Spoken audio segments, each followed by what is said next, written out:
എന്നെ ഏറ്റവും കൂടുതൽ ഈ കാര്യത്തിൽ സഹായിച്ചത്, ഞാനതാ പറഞ്ഞത്, ഏറ്റവും കൂടുതൽ സഹായിച്ചത് VS ജോയിയാണ്. അതിന് ഞാൻ മറുപടി പറയണ്ടല്ലോ, അതൊക്കെ അവർ തന്നെ പറഞ്ഞല്ലോ. എല്ലാ കാര്യങ്ങളും വോട്ട് ചെയ്യാനെത്തില്ലേ, എല്ലാ കാര്യങ്ങളും അവർ തന്നെ പറഞ്ഞു കഴിഞ്ഞു.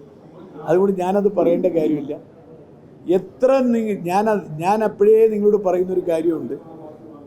എന്തൊക്കെ നിങ്ങൾ ശ്രമിച്ചാലും, നിങ്ങൾ ഇടതുപക്ഷത്തോട് പറഞ്ഞത്, ബാക്കിയുള്ളവരോട് പറഞ്ഞത്, നിലമ്പൂരിൽ UDF-ൽ ഒരു ഭിന്നതയുണ്ടാക്കാൻ നിങ്ങൾക്ക് കഴിയില്ല. ഞാൻ ആദ്യം മുതലേ പറഞ്ഞൊരൊറ്റ കാര്യം, ഒരു വിള്ളൽ വേണ്ട, ഒരു ചെറിയ പോറൽ പോലും UDF-ൽ ഉണ്ടാക്കാൻ കഴിയില്ല എന്നത്, ഇടതുപക്ഷം എന്തൊക്കെ ശ്രമിച്ചാലും സാധിക്കില്ല എന്നത് ഞാൻ ആദ്യം വ്യക്തമാക്കിയതാണ്. വളരെ വ്യക്തമായി അവർ തന്നെ അത് പറഞ്ഞിട്ടുണ്ട് എന്നാണ് ഞാൻ വിശ്വസിക്കുന്നത്.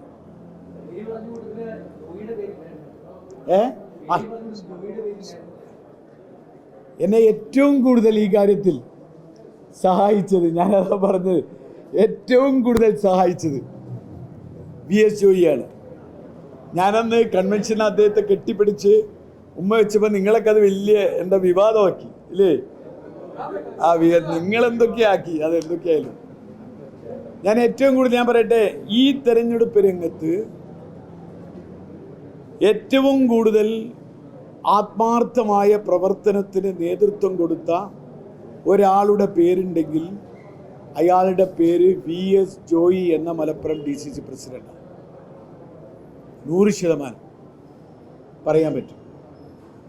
ജോയി ഒരു സ്ഥാനാർത്ഥിയായ പോലെയായിരുന്നു.